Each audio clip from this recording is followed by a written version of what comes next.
सल्लल्लाहु अला हबीबिही मुहम्मद वालैहि वसल्लम। सलाम हो सैयदना मोहम्मद मुस्तफ़ा सल्लल्लाहु अलैहि वसल्लम पर और आपके अहले पाक पर।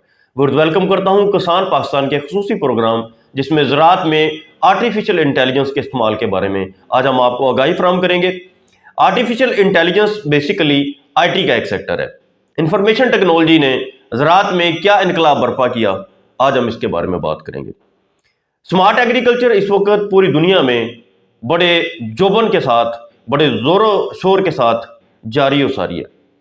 Smart farming basically artificial intelligence को इस्तेमाल करते हुए ज़्यादा पैदावार लेने का एक प्लान। हम अपने फार्म पर एक कंट्रोल रूम कायम करके, एक बंदा हायर करके, एक कंट्रोल रूम बनाकर अपने कम से कम 1000 एकड़ से ज़्यादा फार्म को एक बंदे के जरिए मैनेज कर सकते हैं। एक बंदा बैठा हल चला लेगा, सारी हार्वेस्टिंग, सारी सोइंग, जितने भी स्प्रे हैं एक बंदा कर लेगा, क्योंकि हमें जितनी भी मशीनरी चाहिए होगी वो IT के जरिए, वो आर्टिफिशियल इंटेलिजेंस के जरिए कंट्रोल हो रही होगी। उसमें कोई हमारे पास ड्राइवर नहीं होगा, उसमें हमारे पास कोई मैकेनिक नहीं होगा।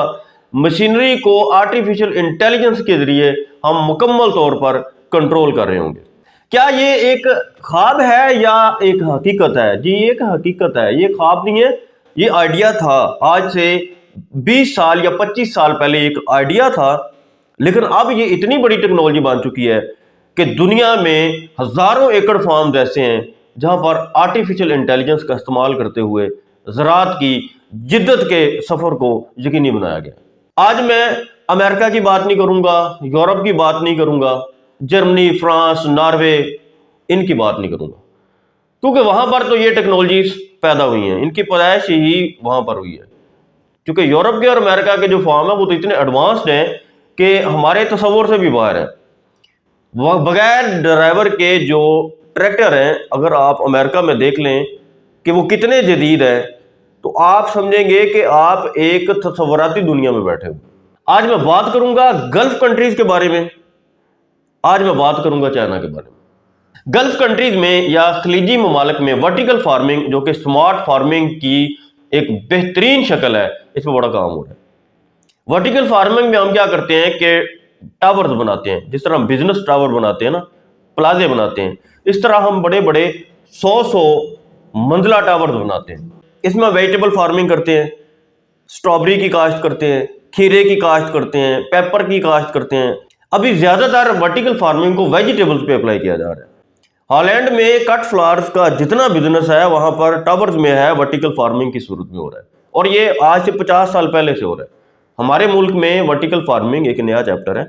हम इसके बारे में, इसके फैक्ट्स के बारे में जानकर हैरान हो जाते हैं कि वर्टिकल फार्मिंग है क्या चीज़।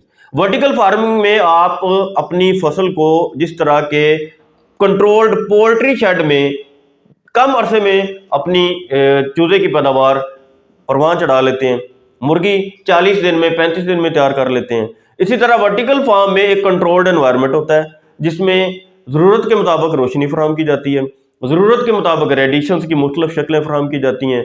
नीली और सुर्ख रोशनी का बड़ा रोल होता है, इसमें मैं पहले भी बात कर चुका हूँ, मेरा एक पहले भी वर्टिकल फार्मिंग पे प्रोग्राम है। वर्टिकल फार्मिंग में नीली और सुर्ख रोशनी को बड़े ही एफिशिएंट तरीके से इस्तेमाल करवाया जाता है। ऑक्सीजन का इस्तेमाल और कार्बन डाइऑक्साइड का इस्तेमाल बिल्कुल उस तरह इस्तेमाल किया जाता है जितनी पौधे को जरूरत होती है। खादों का इस्तेमाल इतना एफिशिएंट होता है कि अगर पौधे को 5 ग्राम खाद की जरूरत है तो 5 ग्राम ही खाद दी जाती है। वर्टिकल फार्मिंग इतना एफिशिएंट सिस्टम है, इतना बेहतरीन कंट्रोल सिस्टम है। अब वर्टिकल फार्मिंग में आप अगर स्ट्रॉबेरी लगाते हैं तो पूरा साल आप स्ट्रॉबेरी उसमें काश्त कर सकते हैं, पूरा साल उसमें आप टमाटर की पैदावार ले सकते हैं, पूरा साल उसमें खीरे की पैदावार ले सकते हैं, क्योंकि आप उसमें टेम्परेचर को कंट्रोल कर रहे होते हैं, लाइट को कंट्रोल कर रहे होते हैं, कि पूरा कंट्रोल्ड एनवायरनमेंट होता है आपके पास। तो vertical farming basically smart farming या आर्टिफिशियल इंटेलिजेंस का बेहतरीन एक प्रैक्टिकल हमारे पास मौजूद है। चाइना में ट्रैक्टर आ चुके हैं जिनके ऊपर ड्राइवर नहीं है, मुकम्मल तौर पर वो मोबाइल टेक्नोलॉजी के जरिए कंट्रोल किए जाते हैं। पूरे का पूरा फार्म जो है, वहां पर स्प्रे का सिस्टम, वहां पर हार्वेस्टिंग का सिस्टम, वहां पर पिकिंग का सिस्टम, सोइंग का सिस्टम जितने हैं, हत्ता के राइस चावल लगाने वाले प्लांटर भी जो है उन पे भी ड्राइवर नहीं है, वो भी मोबाइल डिवाइसेस या कंट्रोल रूम से कंट्रोल किए जाते हैं। हमारे मुल्क में आर्टिफिशियल इंटेलिजेंस का एग्रीकल्चर में इस्तेमाल बड़ा नागुज़ीर है, क्योंकि हम एक ज़राई मुल्क हैं हमें अपनी पैदावार को भी बढ़ाना है, हमें अपने एग्रीकल्चर सेक्टर को सस्टेन करना है, स्टेबिलिटी लेके आनी है, तो हमें सबसे ज़्यादा काम करना होगा आर्टिफिशियल इंटेलिजेंस पे। आर्टिफिशियल इंटेलिजेंस को एग्रीकल्चर सेक्टर में डे बाय डे ज़्यादा से ज़्यादा और एफिशिएंट तरीके से इस्तेमाल करने के लिए टेक फेयर्स का इनेकाद किया जाता है। हर कंपनी जो आर्टिफिशियल इंटेलिजेंस की बेस पे डिवाइसेस तैयार करती है, मशीनरी तैयार करती है, वो डिफरेंट टेक्नोलॉजी फेयर्स में इनका डिस्प्ले करती है। हमारे मुल्क में कोई भी ऐसा टेक फेयर अवेलेबल नहीं, कोई भी ऐसा टेक फेयर नहीं है, कोई टेक्नोलॉजी पार्क नहीं है। हमने इससे पहले एक आइडिया दिया था कि हमारे मुल्क में एग्रीकल्चर का एक टेक्नोलॉजी पार्क होना चाहिए। जिस तरह आईटी के टेक्नोलॉजी पार्क बनते हैं, जिस तरह साइंस के टेक्नोलॉजी पार्क बनते हैं, इंडस्ट्रियल पार्क बनते हैं, इसी तरह हमें एग्रीकल्चर में भी एग्रीकल्चर की डेवलपमेंट के लिए और आर्टिफिशियल इंटेलिजेंस को एग्रीकल्चर में ज़्यादा से ज़्यादा इस्तेमाल करने के लिए हमें एग्रीकल्चर बेस्ड आईटी फॉर्म्स भी बनाने पड़ेंगे और टेक्नोलॉजी पार्क्स भी बनाने पड़ेंगे। आर्टिफिशियल इंटेलिजेंस क्या सिर्फ एक जिद्दत है कि इसमें हमें ड्राइवर से जान छूट जाएगी, हमें लेबर से जहाँ छुटकारा मिल जाएगा? क्या ये सिर्फ लेबर को फॉर्म से निकालने के लिए होती है? नहीं, ऐसा नहीं है। आर्टिफिशियल इंटेलिजेंस की वजह से हमारी कास्ट ऑफ प्रोडक्शन बड़ी कम हो जाती है।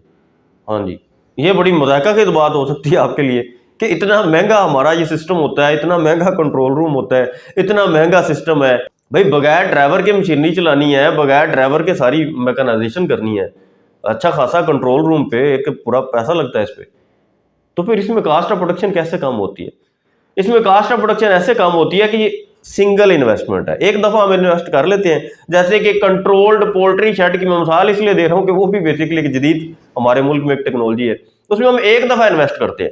हम सादा अगर एक पोल्ट्री फार्म बनाए ना, तो उसमें हो सकता है हमारा 25 से 30 लाख या 50 लाख लगे, लेकिन अगर हम कंट्रोल्ड शेड बनाए तो हो सकता है उसमें हमारा 50 करोड़ लग जाए या 25 करोड़ लग जाए, लेकिन वो एक सिंगल इन्वेस्टमेंट है। अब उसमें होता है कि हर 40 दिन के बाद हमारा फ्लॉक जो है वो रेडी होता है। इसी तरह ही आर्टिफिशियल इंटेलिजेंस को जब हम अपने एग्रीकल्चर सेक्टर में इस्तेमाल करते हैं तो ये इन्वेस्टमेंट एक दफ़ा बड़ी होती है, लेकिन आने वाले 50 साल या 100 साल के लिए ये काफ़ी होती है, क्योंकि इसकी मेंटेनेंस अगर हम करते रहें, सॉफ्टवेयर अपडेट करते रहें, अपने सिस्टम्स को डेवलप करते रहें, डे बाय डे बेहतर करते रहें, जदीद टेक्नोलॉजीज को उसमें इन्वेंट करते रहें और इंसर्ट करते रहें, अगर हम ये चीज़ें करते रहें तो इसकी 100 साल तक भी हम उम्र बढ़ा सकते हैं। टेक्नोलॉजी ही को अपग्रेड करना है, सॉफ्टवेयर को ही अपग्रेड करना है। हमारे मुल्क में तो सॉफ्टवेयर अपग्रेड करने को बहुत बेहतर तरीके से लोग जानते हैं, ये तो सियासी तौर पे भी सॉफ्टवेयर अपग्रेडेशन हो रही होती है। तो हमें अपनी मशीनरी के अगर सॉफ्टवेयर अपग्रेड कर लिए तो इससे क्या होगा? इससे इनकलाब आएगा। हमें खादों का कम इस्तेमाल करना पड़ेगा। जिधर हम थैले दे रहे हैं ना 50-50 किलो के, हमें 5-5, 10-10 किलो खाद देनी पड़ेगी।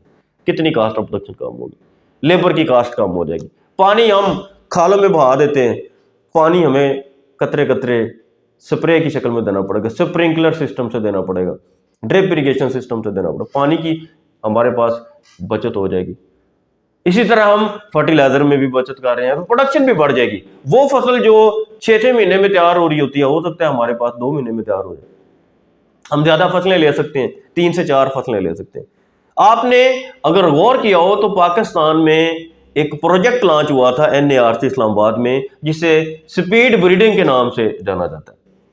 Speed breeding basically smart farming की एक जदीद टेक्नोलॉजी है। एक कंट्रोल्ड रूम में आप गंदम की स्पीड ब्रीडिंग कर रहे होते हैं। भारत में इस पर बहुत ज़्यादा काम हो रहा है। हमारे मुल्क में बहरहाल NARC की हेल्प से कायद-ए-आज़म यूनिवर्सिटी के साथ इनका एक जॉइंट प्रोजेक्ट चल रहा है। एग्रीकल्चर फेडरल गवर्नमेंट का ये प्रोजेक्ट है, स्पीड ब्रीडिंग पे काम हो रहा है। हमारे मुल्क में काम हो रहा है, हमारे मुल्क में स्मार्ट फार्मिंग पे, लेकिन छोटे छोटे फार्म है, बिल्कुल रिसर्च लेवल के भी फार्म है। NARC में आपको कोई नजर आ जाएंगे, या इसी तरह आपको मुल्तान में एग्रीकल्चर यूनिवर्सिटी जो है उसमें कुछ चीज़ें आपको नजर आ जाएंगी। अभी बहुत बड़े लेवल पे नहीं है। फैसलाबाद हमारी एग्रीकल्चर यूनिवर्सिटी है, उसमें एक नर्सरी सिट्रस की डेवलप की गई थी, जिसमें टिश्यू कल्चर टेक्नोलॉजी के जरिए सिट्रस तैयार किया जाता था डिजीज फ्री।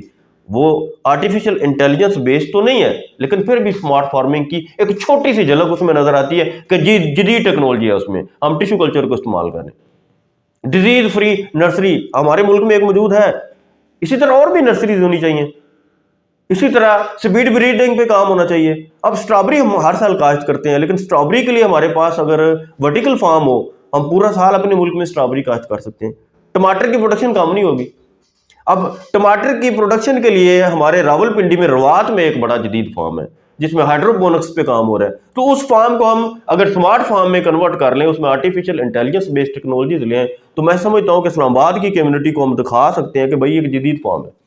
1 एकड़ का फार्म काफी होता है जिसमें से 25 एकड़ की पैदावार ले सकते हैं, मैं कहता हूं 50 एकड़ की पैदावार ले सकते हैं। ये है आर्टिफिशियल इंटेलिजेंस का फायदा, ये स्मार्ट फार्मिंग। भी स्मार्ट फार्मिंग को स्मार्ट फार्म कहते ही इसलिए हैं, एक तो हमारी कास्ट ऑफ प्रोडक्शन कम होती है, एक वो काम जो हम 50 एकड़ पे कर रहे होते हैं वो हम 1 एकड़ में से उतनी पैदावार ले रहे होते हैं कंट्रोल्ड एनवायरनमेंट में। और फिर साल में जहां हमने 2 फसलें लेनी होती हैं, हम हो सकता है 4 से 5 फसलें ले लें। स्पीड ब्रीडिंग पे सक्सेसफुली गन्ने पे भी हम कामयाब हो चुके हैं और पाकिस्तान में एनआरसी में अदारा मौजूद है। तो आज के प्रोग्राम का मकसद यह है, आपको थोड़े थोड़े डॉक्यूमेंट्रीज भी दिखाई जा रही हैं, साथ साथ मेरी वीडियो में आपको कुछ क्लिप्स भी दिए जा रहे हैं, कुछ क्लूज भी दिए जा रहे हैं कि मेरे दोस्तों स्मार्ट फार्मिंग आर्टिफिशियल इंटेलिजेंस को आप अपने एक एक मरले पे कम से कम स्टार्ट लें। इसका आप बड़े लेवल पे स्टार्ट ना लें, सिर्फ 5 मरले का आप आर्टिफिशियल इंटेलिजेंस बेस्ड फार्म है। आपके पास आर्टिफिशियल इंटेलिजेंस की जदीद टेक्नोलॉजीज आज मौजूद नहीं है, मैं मानता हूं इस चीज को, लेकिन आप 5 मरले पे एक कंट्रोल शेड तो बना लें, एक स्टार्ट तो लें आप। अच्छा, हमारा मकसद ही क्या था chamber of agricultural trade and industry बनाने का? यही मकसद था ना, यही मकसद है कि इस टेक्नोलॉजी को इस इंडस्ट्री में लेकर आए हम, आर्टिफिशियल इंटेलिजेंस को।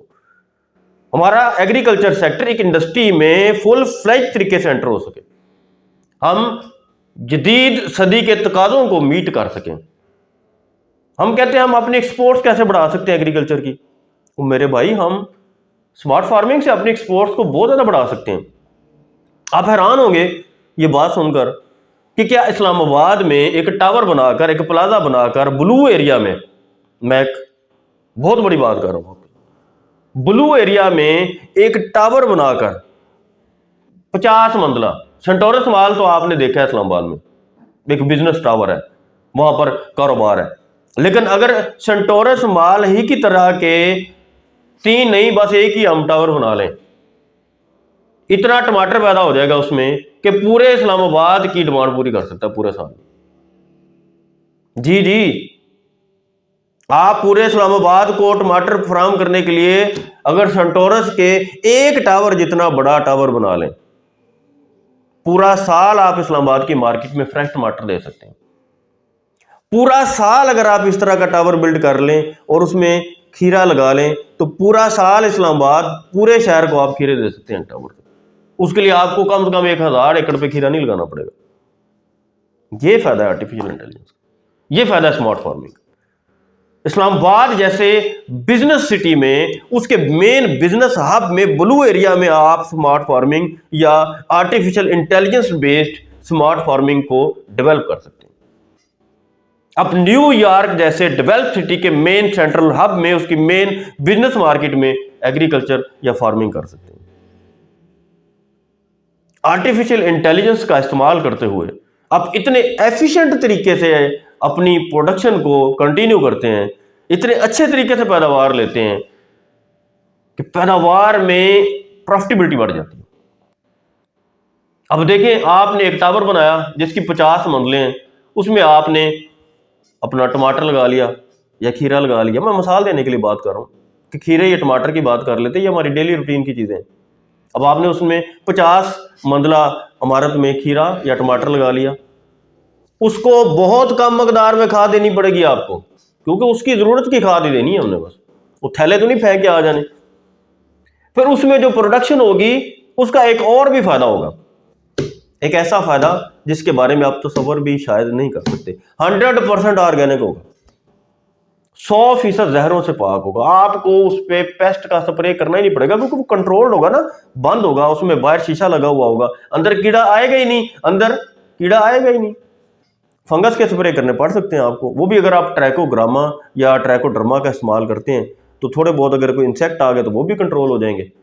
सुंडियों को ट्रैकोग्रामा से कंट्रोल कर सकते हैं और ट्रैकोडर्मा से हम फंगस के इश्यूज को कंट्रोल कर सकते हैं। लेकिन आर्टिफिशियल इंटेलिजेंस बेस्ड सिस्टम इतना एफिशिएंट होता है कि एक भी स्पॉट आ जाए ना डिजीज का, तो उसके अंदर एक अलार्म लगा होता है, वो अलार्म बजता है, वो बताता है कि भाई आपके खेत में ना इस वक्त डॉनी का अटैक शुरू हो गया है। मैं मिसाल दे रहा हूँ, डॉनी एक फंगस की बीमारी है, या पाउडरी मिल्ड्यू का अटैक शुरू हो रहा है, या जलसाओं का अटैक हो रहा है, या फिर उसके अंदर ना एक पूरा हमारा एक सिस्टम होता है कि अगर उस एनवायरनमेंट के अंदर कोई पैथोजन आ जाए, कोई इस तरह की बीमारी पैदा करने वाला कोई जरथुमा आ जाए, तो वो अलार्म बजता है या उसमें एक वार्निंग आती है कि आपके इस टावर के अंदर इस वक्त फ्यूजेरियम का फंगस आ गया अभी, या कहीं कहीं वो डेवलप हो गया है, लिहाजा उसका फौरी स्प्रे कर देते हैं, वजह इसके कि वो एक बीमारी फैले। और इस सिस्टम को हम अपने खेत में भी लगा सकते हैं, आर्टिफिशियल इंटेलिजेंस सिस्टम को, यानी इतना सिस्टम तो हम लगा सकते हैं कि वो हमारे खेत में आने वाली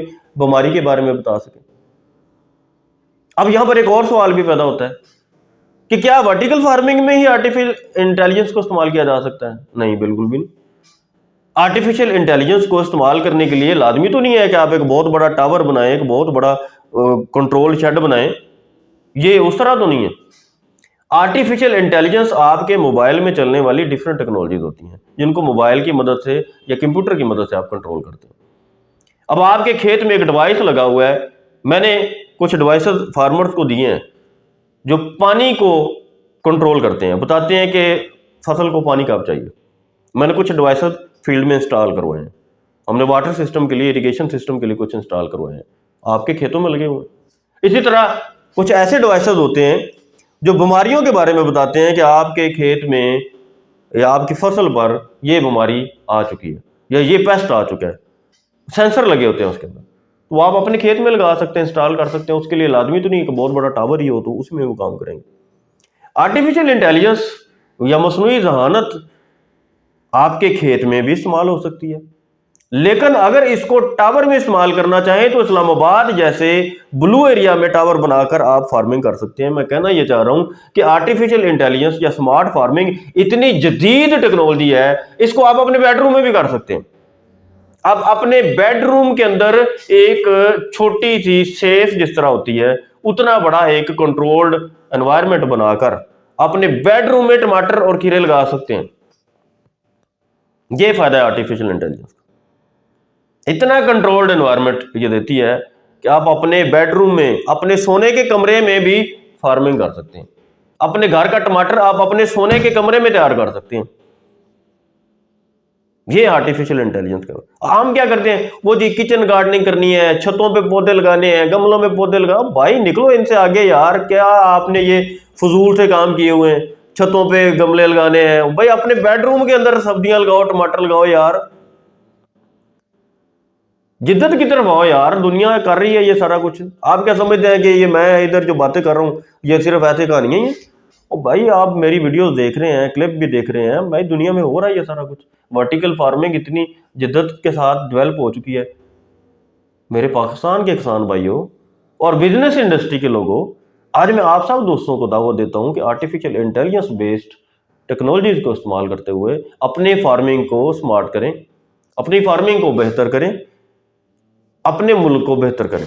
अल्लाह ताला आपका हामी नासर हो।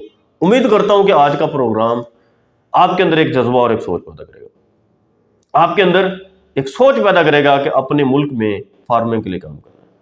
दोस्तों, टाटा ग्रुप की बातें बहुत सारे दोस्त करते हैं। इंडिया में टाटा ग्रुप डेवलप हुआ। ये टाटा ग्रुप जो है ना, ये किसी हुकूमत का ग्रुप नहीं है, एक फर्द का ग्रुप है, एक आदमी की ये कंपनी है टाटा ग्रुप। गूगल के बारे में बात करते हैं तो गूगल एक बंदे की कंपनी है, ये किसी हुकूमत की कंपनी तो नहीं है। व्हाट्सएप की बात करते हैं, ये एक बंदे की कंपनी है, किसी हुकूमत की कंपनी नहीं है। फेसबुक की बात करते हैं, मार्क जुकरबर्ग को जानते हैं हम, एक बंदे की कंपनी। अली एक्सप्रेस या अली बाबा की बात करते हैं, एक बंदे की कंपनी।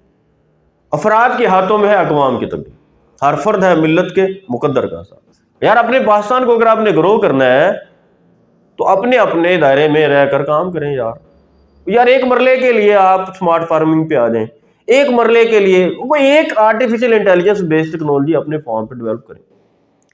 कितनी अफसोस की बात है, हम अपने फार्म पे इतना भी नहीं कर सकते। भाई एक टेक्नोलॉजी तो हम अपने फार्म पे लेके आ जाएं। अब तो ऑनलाइन अवेलेबल है बहुत सारी टेक्नोलॉजी, ऑनलाइन आप इन टेक्नोलॉजी को अपने मोबाइल में डाउनलोड करें। बीमारियों के बारे में तस्वीर खींच के आप संजेंटा की ऐप को ही ले लें। संजेंटा ने पाकिस्तान में एक ऐप इंस्टॉल किया, चले वो भी तो यार क्या है, आर्टिफिशियल इंटेलिजेंस की इस्तेमाल हो रही है ना उसमें। क्या आप तस्वीर खींचते हैं, उस ऐप में देते हैं, संजंटा पाकिस्तान में काम कर रही है। संजंटा पाकिस्तान में आर्टिफिशियल इंटेलिजेंस काम कर, हम नहीं करेंगे। हमारे मुल्क की एक भी कंपनी आर्टिफिशियल इंटेलिजेंस पे काम, यार संजंटा पाकिस्तान में आर्टिफिशियल इंटेलिजेंस पे क्यों काम कर रही है? संजंटा का इसमें क्या मफाद है? यार वो अपना माल बेचने के लिए आर्टिफिशियल इंटेलिजेंस को इस्तेमाल कर रहे हैं, और हम अपने मुल्क की तरक्की के लिए इतना भी नहीं सोच सकते? भाई एक टेक्नोलॉजी तो डेवलप करें या उसको अपना ही लें किसी मुल्क में अगर मौजूद है तो। अपने मोबाइल में एग्रीकल्चर के लिए बहुत सारी टेक्नोलॉजीज को ढूंढें। भाई ये आर्टिफिशियल इंटेलिजेंस ही है ना, कि आपको एक हफ्ता पहले पता चल जाता है कि एक हफ्ते के बाद बारिश हो जाएगी। यही आर्टिफिशियल इंटेलिजेंस है कि कैसे पता चलता है कि हफ्ता पहले कि बारिश हो जाएगी। आपका कंट्रोल रूम बताता है, उसको डाटा मिलता है, वो डाटा कंपाइल करता है, पिछली 100 साल की हिस्ट्री लेता है। पता है आपको कैसे पता चलता है कि हफ्ते बाद बारिश हो जाएगी या एक महीने के बाद बारिश हो जाएगी? पिछला 100 साल रिकॉर्ड चेक किया जाता है। बंदे नहीं चेक कर रहे होते, फाइलें नहीं खोलते, फीड किया होता है सिस्टम में। और सॉफ्टवेयर अपनी आर्टिफिशियल इंटेलिजेंस को इस्तेमाल करते हुए बताता है कि एक्सपेक्टेड है, मुतवक्किल है कि एक हफ्ते बाद या एक महीने के बाद बारिश हो जाएगी।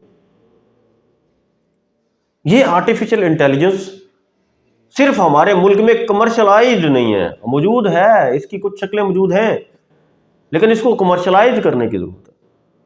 अल्लाह ताला हमें अपने मुल्क में एग्रीकल्चर सेक्टर को बूस्ट अप करने के लिए हौसला भी दे, जज्बा भी दे, तौफीक भी दे। अल्लाह ताला आपका हामी और नासर हो। शुक्रिया किसान, शुक्रिया पाकिस्तान, वस्सलाम।